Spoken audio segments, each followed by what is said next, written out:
and I'm going to ask Brother Frank to tell us a little bit about Mrs. Schneider. Be my pleasure, Doc.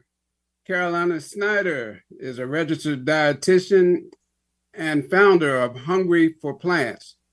She specializes in plant-based nutrition and has followed a whole food plant-based diet for nearly a decade. With a background in nutrition, journalism, marketing, and public relations, Schneider is adept at creating nutrition content that appeals to consumers. Her experience combined with her passion and knowledge equip her to help others better understand the nutritional benefits of food. Originally from Brazil, Ms. Schneider is fluent in Portuguese, English, and Spanish. Man. She received degrees in journalism, public relations, which has given her the tools to become a writer and excellent communicator. Ms. Schneider obtained her master's degree of science in nutrition and dietetics and is passionate about nutrition science and helping individuals improve health, well-being through food. Ms. Schneider, welcome. Thank you so much for having me, and thank you for the great introduction. So something before we get into what we're mainly going to talk about, something stuck out in to me in the introduction, and I like to just sort of get your feedback on. Frank said you started, what is it, Hunger for Plants? Yes, Hungry for Plants, correct. Tell me why you chose to designate it that way.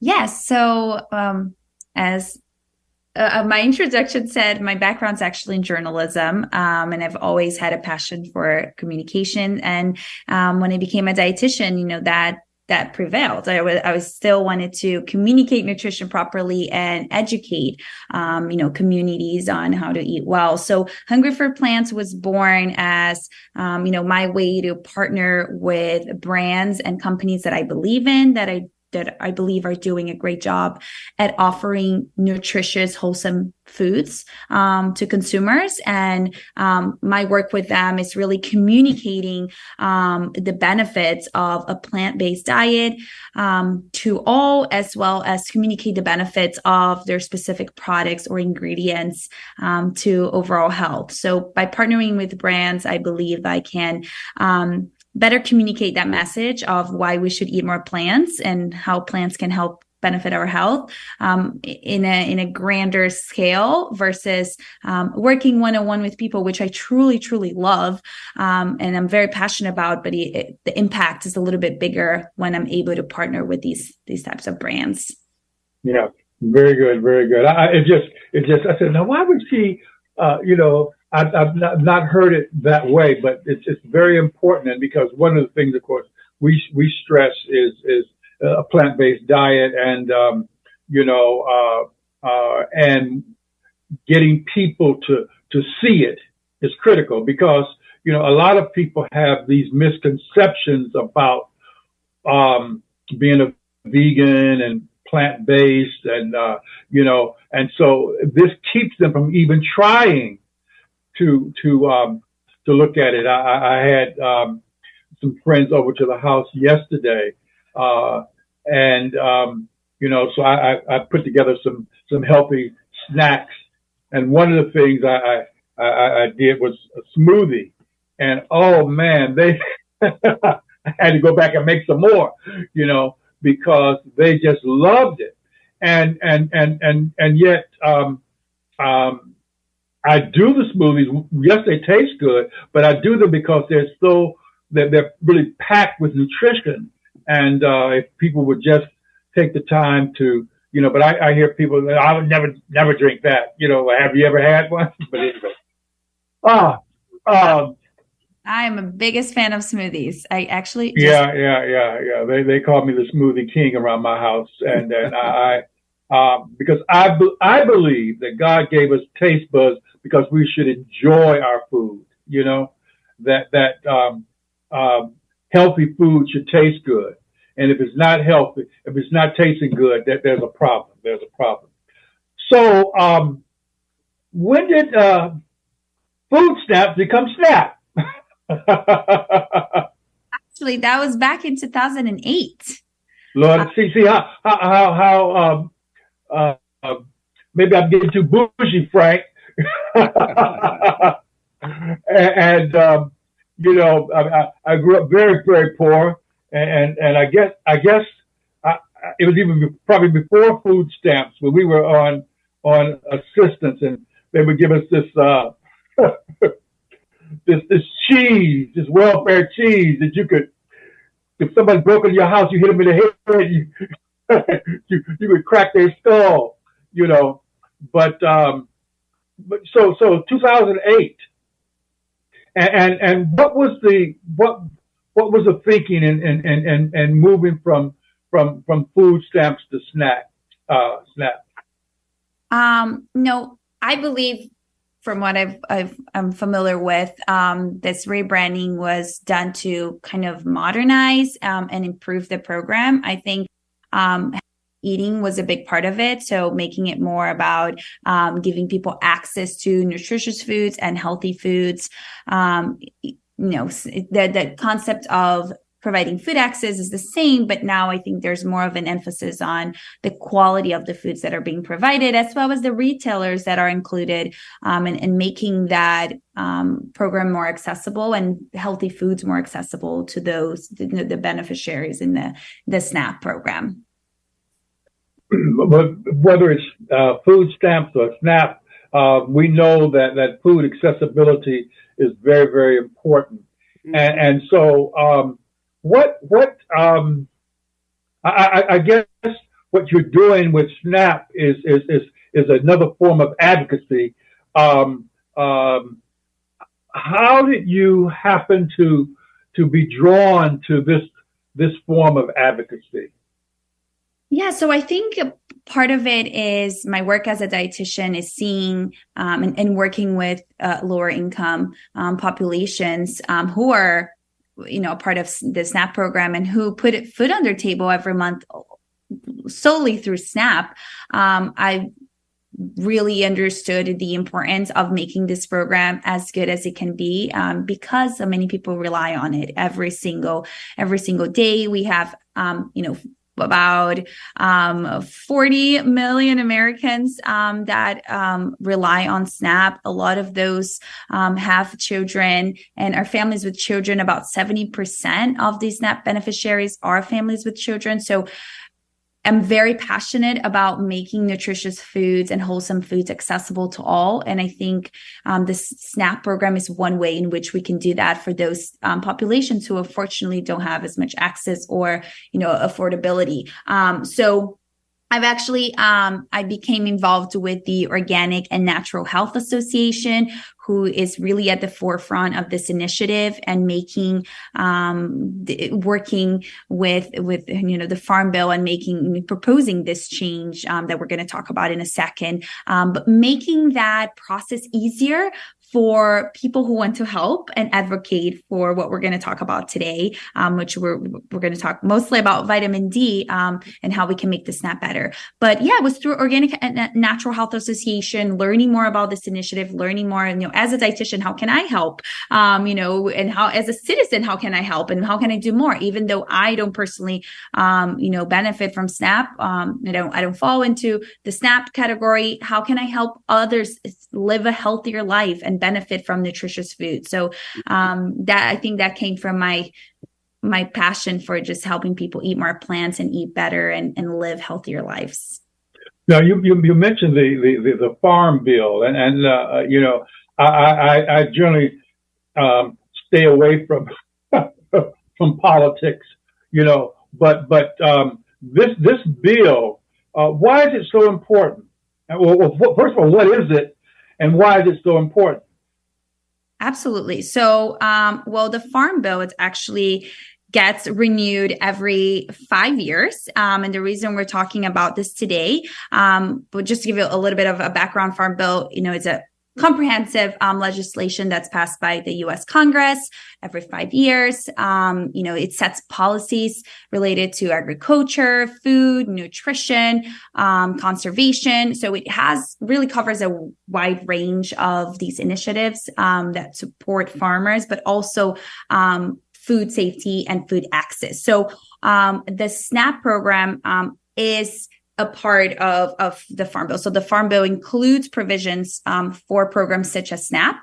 So therefore, it can either promote or hinder the development of our local and regional food system. So by supporting initiatives, through the Farm Bill that increase access to hopefully fresh and locally sourced foods, the Farm Bill can contribute to healthier diets and stronger local communities and supporting local farmers as well. But it's funny you mentioned this, because I really personally also didn't feel so strongly connected with the Farm Bill. We think it's just related to farmers, truly, and I think most people think that. But once I learned that the Farm Bill has, really determines the destiny of the SNAP program, that's when I saw that it truly is so important for us to make it as good as it can be, because any changes in either the funding or the eligibility criteria or program structure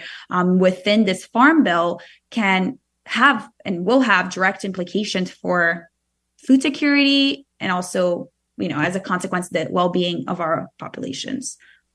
Well, perhaps a lot of our listeners think, as I have thought, that, the Farm Bill is just to help these mega farmers get more money.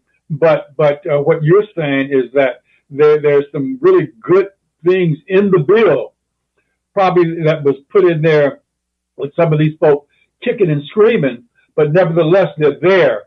And we need to make it even better. Absolutely. I think it's really our job as a society, but my job as a health professional to do my part as much as I can in advocating for these changes that will result in better food options and access to those who are dependent on programs such as SNAP. So what type of changes, modifications are you suggesting that we should advocate for this upcoming Farm Bill?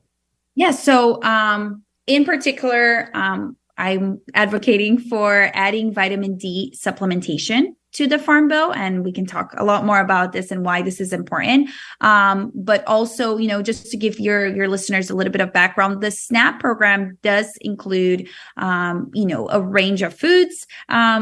A lot of those that are fruits and vegetables, wholesome, nutritious foods, whole grains and proteins, but it lacks explicit guidelines on the quality and the nutritional value of what's included. So there are a lot of not so nutritious foods that people can get through SNAP as well. So supplementation is not a part of it. Vitamin D supplementation is something we know, and we've been learning more and more since the pandemic, the role of vitamin D in the body. We know that, but we also now know that many people are deficient.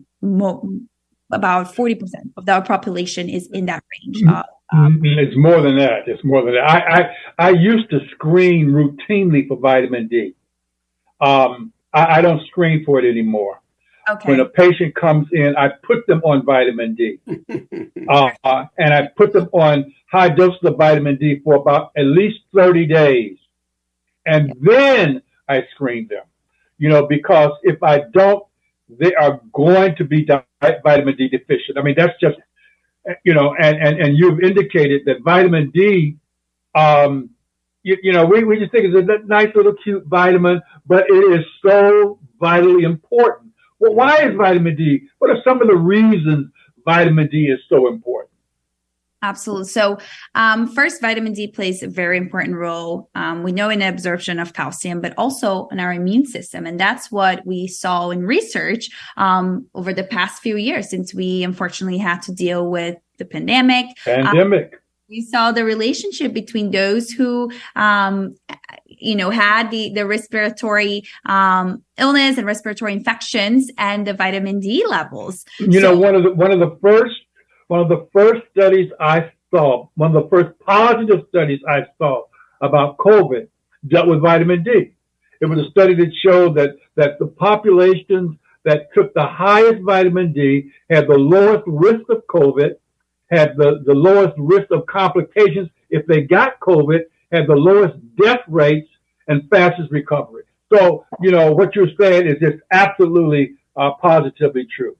Absolutely, Doc. And I'm so happy you mentioned that, because really now people can understand more clearly the relationship between the vitamins that we are supposed to be getting from food and our health, and how that truly affects us. So we saw that with COVID, but beyond the respiratory illnesses, vitamin D deficiency is associated, as you know, with preterm births, depression, a lot of mental health disorders. Even we have asthma, cancer, chronic conditions, just high blood pressure or cardiovascular disease, type 2 diabetes. So it is so vital to our, immunity and other mechanisms in our body that a deficiency is usually associated with a high risk for disease. So especially in those populations that are usually already at a higher risk because of their lack of perhaps access to healthcare, access to screening regularly, access to healthy foods. So having the vitamin D supplementation is perhaps one way that we can prevent them from being at high risk for those conditions.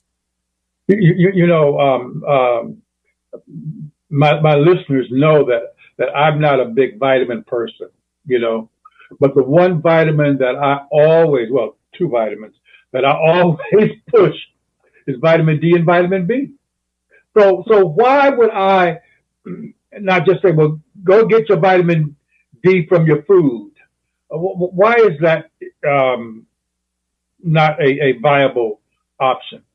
Great question. So a few reasons. So one, we did see in research that even people who are consuming what we consider a healthful diet are still deficient in vitamin D, as we know, better than I do, seeing patients on a regular basis. But a few other reasons. So we're finding that our foods are not helping us meet those levels or get to those blood levels of vitamin D. But also think about the people with dietary restrictions. Vitamin D sources, the best vitamin D sources in food are usually from animals. So, we have fatty fish, salmon, we have egg yolks, which are a great source, fortified dairy products. But again, people like myself, I'm on a plant-based diet. I've been for about 11 years. I don't consume those foods. And even though I may consume some fortified, almond milk or oat milk or soy milk alternatives, it's still not sufficient. So that's one challenge that we have. It's the foods that we are consuming are not adequate. Perhaps we're not consuming them regularly enough. And those with dietary restrictions or any absorption, any conditions that can hinder proper nutrient absorption, those people will perhaps not produce vitamin D to the adequate levels. And then we have, we can talk about this in a second, but sun exposure, everyone says, we can get vitamin D from the sun. That's how we produce vitamin D. But we are also often told to stay away from too much sun exposure. We're always wearing sunscreen. We're always inside. We have so many countries that don't have enough sunlight during certain times of the year. So all of those factors play a role in why we're so vitamin D deficient as a country, I would say, and really, I think all over the world. It's interesting. I have a patient that comes to see me just about every year from Trinidad. She walks at least an hour a day in the sun there, and yet she has to take vitamin D supplementation. So, and certainly one of the things that you've mentioned in your writing is that people with darker pigmentation, absorb less vitamin D than those with lighter pigmentation. I was also interested, and you mentioned a moment ago, sunscreen. You know, I'm one of the few people that I know that advocate against using a sunscreen. You know, I tell people you need to expose yourself gradually to the sun and build up your tolerance, but not use a sunscreen. So, but yeah. So vitamin D and the Farm Bill. Now, what's the does the Farm Bill cover any supplementation, nutraceuticals, or have it in the past? Yeah, so as a part of SNAP, only food products are included. So no household goods, only essentially food products. But I will say, Doc, there are a lot of food products in there that are, not great. If you go to, let's say, a convenience store, like a 7-Eleven, which is a part of SNAP, you can use your benefits there, which I think it's great. I think the more access people have, the better. But think about the options there, right? There's and one apple, and then there's all the packaged snacks and candy. So this is what we're talking about when we are advocating for stricter guidelines. I believe, what is the quality of the food that people are having access to? I mean, at the end of the day, I want everyone to get their hands on food as much as they can, obviously, absolutely. But thinking about the quality of the food and the nutritional profile of the food is important. So right now it's only food products. So the vitamin D3 would be, an amazing addition, as you know, to help kind of bridge the gap on meeting the vitamin D levels, beyond food and beyond sun exposure. Because as you said, with your patient, even people who are getting sun exposure may not be producing enough vitamin D due to their pigmentation or perhaps other absorption issues, GI issues, and things that could hinder that. So having access to at least having the option, right, Doc? And I think another message here that's important that you touched on earlier is let's make sure we're getting our blood work done regularly, right? So that's important. Let's stay in tune with our body and know what are we getting. Are we deficient in vitamins? Perhaps some people need a multivitamin, some people don't. Some people just need a vitamin D. I'm on your boat. I don't advocate for supplementation often. I don't think there's a need for taking so many supplements. I think there's a lot of supplements out there that do absolutely nothing beneficiary. A lot of brands now. Well, they give you expensive urine. That's it. They get you with the marketing, but the vitamin D is one that I like yourself. I truly see the benefit and the importance of having that if you are deficient, even if you're just in the lower range, of the adequate levels. So, so we're advocating for that. It's actually quite easy, Doc, for people to help, and get the vitamin D. There's a website, allforvitamind.com. That's where they can essentially go in, press the tab that says take action, fill in the information and ask their elected officials of Congress to add vitamin D3 to the bill. Are there people who are advocating against doing this? Personally, in the Congress, I am not aware of that. Mm-hmm. I can assume there will be some pushback, knowing our government. Not so as far as I'm aware, the people I'm working with, we're so passionate about it. We're just surrounded by people who believe in this. There's always pushback. And anytime there is we're advocating for something new to be added to such a large legislation such as the Farm Bill, I'm sure there will be pushback somehow. But hopefully, Congress can see that this is such a huge benefit to the beneficiaries. And I think it will also help people become more mindful of how foods affect their health and how, even though you think you may be eating the right foods and you may be thinking I'm eating a healthy diet, it may still not be adequate enough to meet your needs. And I say that personally as a dietitian who's plant-based. I still had vitamin deficiencies. I I was low in iron. I had vitamin D deficiency. So even though I know how to eat well, there are other factors beyond your knowledge, right, in your body that were preventing me personally from absorbing or producing, these vitamins in the case of vitamin D. So, I think overall, it just helps bring awareness that we need to test regularly. We need to have access to this one specific supplementation, and hopefully no pushback. Well, I think there's probably going to be some pushback, but if the push forward is strong enough, it can overcome the pushback. So once again, what can our listeners do to advocate? What can they do to make a difference? Absolutely. So a few things. One thing is essentially helping us get this to Congress by going to allforvitamind.com. Once you get to that website, there is a tab called Take Action. All you have to do is fill out your personal information. The Organic and Natural Health Association has already written a letter to the your local elected official of Congress.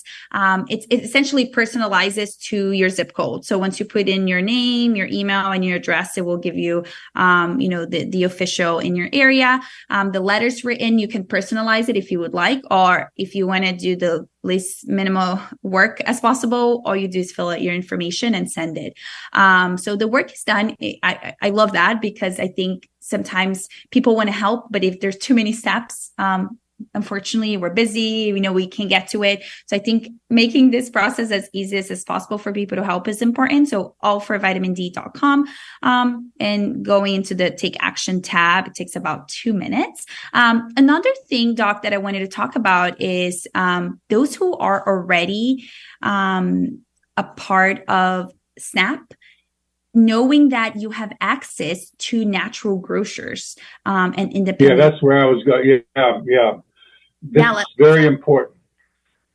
Yeah, absolutely. I know you're passionate about this as well. And I think it's already there. It's already accessible, but perhaps there's not enough awareness. So people who are a part of SNAP, for them to know that they can shop at local independent grocers and natural product stores.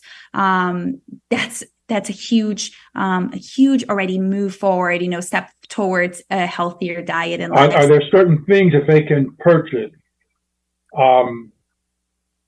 Yeah. So I would say, prioritizing wholesome foods. And what I mean by that, wholesome foods are foods that are minimally processed. So think about when you go to a grocery store, whether it's your local store or a national food chain, you have your produce section, and most of those foods are not packaged, right? So you have your apples, your bananas, you have spinach, perhaps it's packaged for convenience, but it's still just spinach, right? They are single ingredient foods. That's what we mean when we say wholesome foods. Prioritizing those foods is a huge step towards eating a better diet, because those are often more nutritious. We're eating them as they come from earth. Then if you go towards the middle aisles of the grocery store, think about, the candies, the chips, the baked goods, the sauces, the condiments. Those are more processed. And there's different levels of processing as well. I think, minimal processing, it's harmless to us, such as, if you buy, like I said, spinach that's already washed, and it comes in a bag, that's a little bit processed, because it's now in a bag. I do think that's great, because it makes it easier and more convenient. And then we have the highly processed foods, which you don't even recognize the ingredients. They're no longer, in my opinion, considered foods. They have artificial ingredients. Those are the ones that we're trying to avoid. So that's one thing people can do. Prioritize these wholesome foods, a lot of fruits, vegetables, whole grains, beans, lentils, that, require minimum preparation. And then, in those stores too, the reason I really like the independent grocery stores and natural product stores is because I often, experience that the people who work in those stores are also more, right? Wouldn't you agree? They have also a passion for healthy eating. Yes. They're perhaps more educated on, what healthy foods are and what nutrition. And they're going to treat you more personally. Absolutely. Absolutely. And I think you can get a little bit more personalized, help when you're shopping to get the best options. Another great reason to shop in those stores is that oftentimes the produce is from local farmers and it's locally sourced. So you're not only benefiting your body because you're nourishing your body with better, more nutritious foods that are fresher, but you're helping your local farmers and your local community versus shopping for strawberries that came from the other side of the country and were transported, for days and days. Or the other side of the world. I mentioned we were offline. One of the first books that I read when I got interested in natural medicine was Jeffro Klaus's Back to Eden, and he talked about buying foods that's grown locally and allowed to ripen on the vine.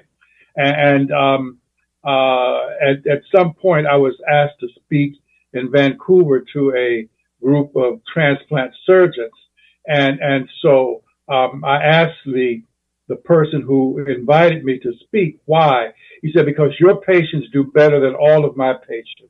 I want you to tell these doctors what you do.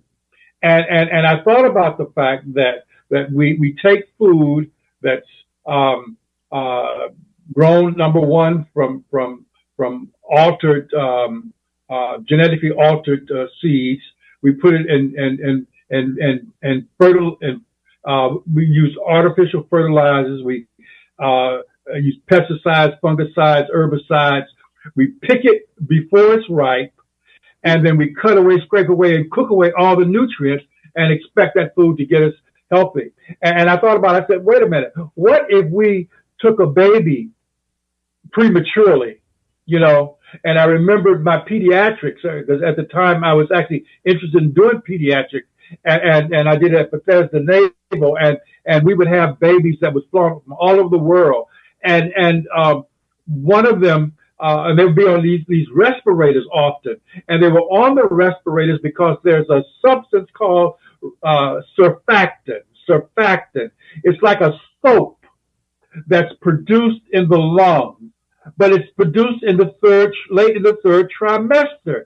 And if the baby doesn't have the surfactant, it cannot breathe. And so it has to have these respirators to help them breathe. I said, so if it makes such a difference in the human, why would it not also make a difference in the plant?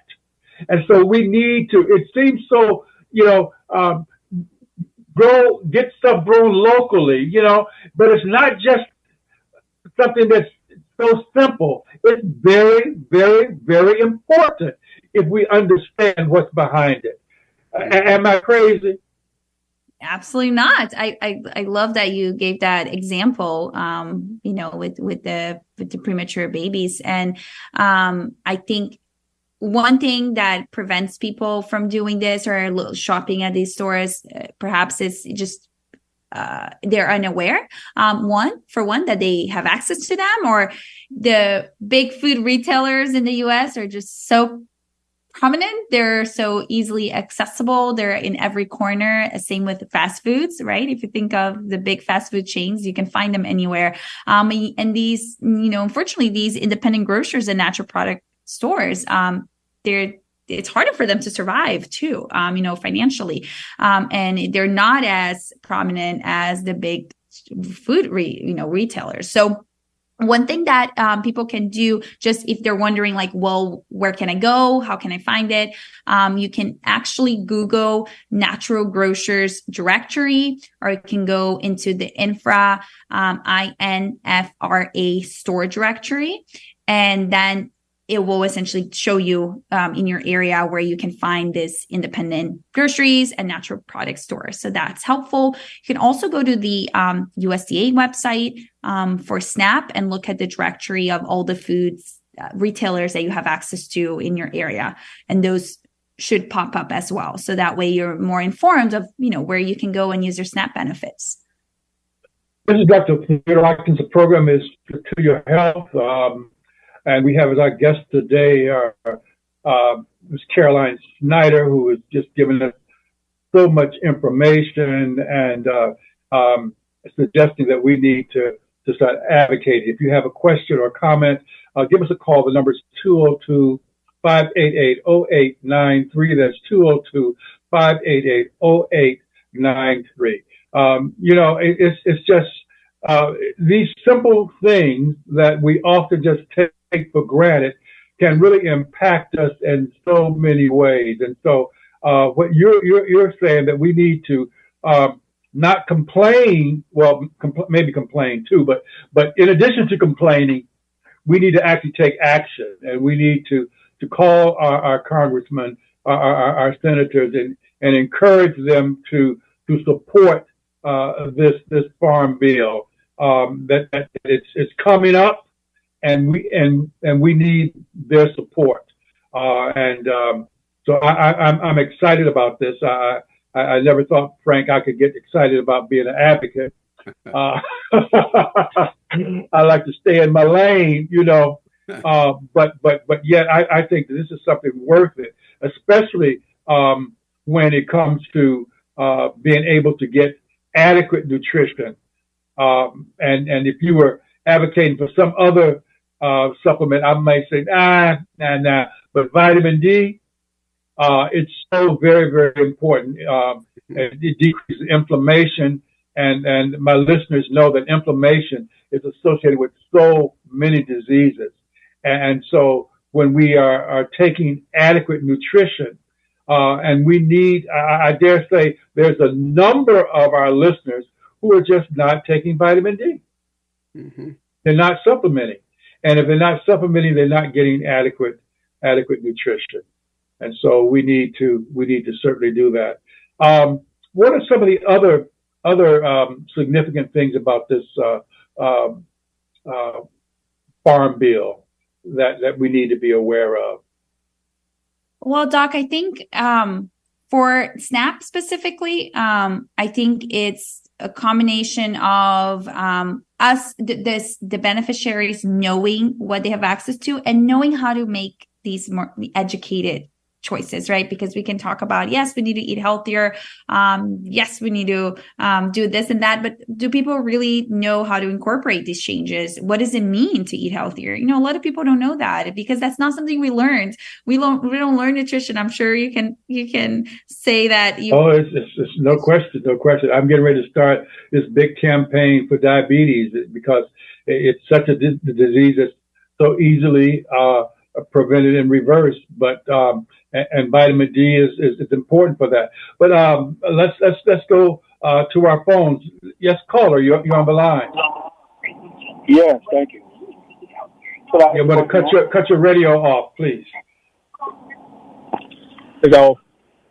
All right, very good. Question or comment? Yes, I have a question for Dr. Watkins, and my question is about the vitamins. I was taking vitamin D3, I think it was 5,000 IU. 5,000 international units, Yeah, 5,000 IU. But when I had my blood work done, when I went to the doctor, they told me I was vitamin D3 deficient. And I'm saying, how can that possibly be? And I've been taking this for a while. Now, because it's not adequate. It was not adequate. I recommend 15,000 international units twice a day if you haven't been taking it. If you've been taking it at least once a day for 30 days, and then come down to 5,000. Well, I do. Is that in? Some people say I've heard that it has to be in intravenous, or is it? No. I don't recommend intravenous. By mouth. You just have to take more. You're not taking enough. Oh, the tablets?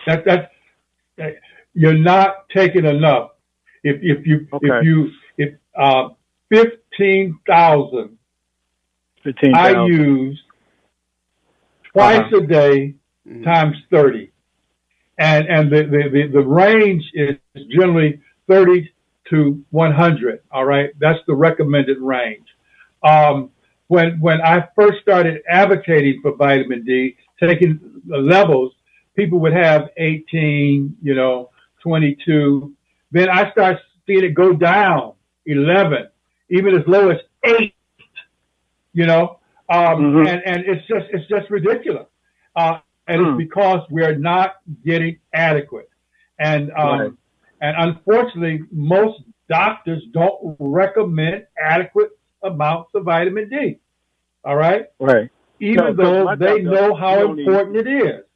Yeah, I can get into why, but that's the fact. Yeah. So increase it. I'm also Caroline, Mrs. Schneider, am I on the right course? Yes, Doc. I think it's important that they monitor, right? So you mentioned, excuse me, with your patients, you give them the vitamin D and then you test them. I think increasing the amounts and then retesting it and having that due diligence for the first few months until you get to adequate levels, and then perhaps you can go to lower dosage. Maintenance, yeah. So that's what we recommend, my brother. Thank you so much. The number is 202-588-0893, 202-588-0893. We just have about 6 minutes to go. Yes, caller, you're on the line. With your patient, you give them the vitamin D and then you test them. I think. Yes, you want to cut your radio off, please, when you come on. And ask your question. Yes, please. Oh, yes. Hi, Dr. Watkins and guest. Thank you for this program. My husband and I, we do all organic fruits and vegetables. However, during the winter time, it's difficult to get the organic fruits. Say, for example, strawberries and blueberries. So we opt to get organic frozen strawberries and, your blueberries, for example. And some of them are imported. So what is your feeling, about that? Is it still nutritionally sound if we still do the organic frozen fruits and vegetables, even though they may be imported? All right, Ms. Schneider. Great question. Absolutely. Still having frozen produce, we've seen in research, frozen produce, if it's peaked at the peak ripeness, it is just as nutritious as fresh. The freezing process can help retain these vitamins and minerals. So it's an excellent choice. I think a combination of fresh and frozen. However, it's more important for you to have easy access to these healthy foods. And if you have to get them frozen, that's completely fine. Perhaps also, some farmers market that still happen in the winter time, depending on where you live. That's a great option as well if you want to get the fresh option. But absolutely, getting organic, frozen, single ingredient. So make sure it's just as blueberries or that is just as strawberries and no, added sugars. That's excellent as well. All right. Yeah, and then you can even buy them in season and freeze them yourself. We do that for some things. Yeah. Okay. Outstanding question. All right. Thank you. All right. Let's go back to our phone. Just caller, you're on the line. Yes, please. Yes. Okay, Dr. Watkins. Yes, my brother Sam. Thank you so much. Your information about the dosage is very critical. Thank you. It's very critical because what's happening is we are not I'm not talking about we, I'm saying the system has considered that 800 international units of vitamin D is sufficient, but to who or for whom? When, as you mentioned about the suntan and so forth, so when you have melanin, the darker you are, the less vitamin D you're going to get when you expose to the sun, because that is, some chemistry or biological issues of the UVB not able to go through the skin. The dosage you're talking about is critical. Now, another thing I wanted to mention is during COVID, you had about many of us, or more of us, dying. It is, again, related to the deficiency of vitamin D. Interestingly enough, vitamin D and zinc are related in how they work. And if you are deficient in the vitamin, in the zinc, you are also susceptible to having poor outcome of COVID. And another thing, guess what? The gut, the microbiome, is also linked to, guess what? To vitamin D deficiency. So if you have vitamin D deficiency, not only is your microbiome going to be messed up, but of course you have other issues of depression and so on. And when I heard about the African American mothers who are having problems when they're giving childbirth and all that, and of course we heard about Serena Williams and so on, one key thing that has to be talked about is vitamin D deficiency. Studies are there. If you are vitamin D deficient, which is common with African American mothers, guess what? You are going to have a child who is a low birth weight. I mean, we have to literally address these issues specifically affecting us rather than just go by the general figure that is given of 800 international units. It's very critical. I'm telling you, when talk about the immune system and vitamin D, again, also zinc linked to immune system and killing viruses. If we had addressed this at the very beginning of the COVID, like you are doing, we wouldn't have had losses like that.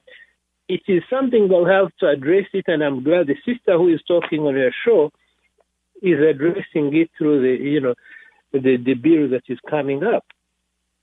Well, thank you so much. You're right on, and certainly that zinc can be obtained when you're eating good, wholesome plant-based foods to go along with that vitamin D supplementation. But if you need, we even recommend zinc supplementation where necessary, and copper and selenium also. So they all are very important. So getting those proper foods are so important. We just want to thank you so much, Brother Sam, for that. Now, Sister Carolina,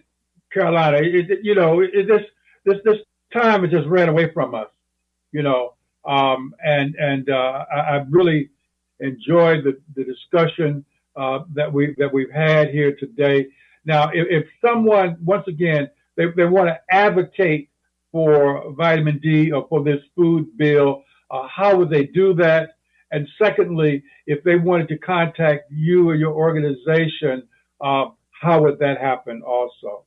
Yes, doctor. Thank you so much for having me today. People can go to all4vitamind.com to advocate for vitamin D into the SNAP program. And they can find me on Instagram as Carolina the Green RD as a registered dietitian. You can send me a message on Instagram, or you can find my website, hungryforplants.com. All right. Frank, you have any questions for her as she leaves us? And no, we just really want you to keep advocating for us. Yes, Brother Frank. Thank you, Sister Schneider. You're a sister now.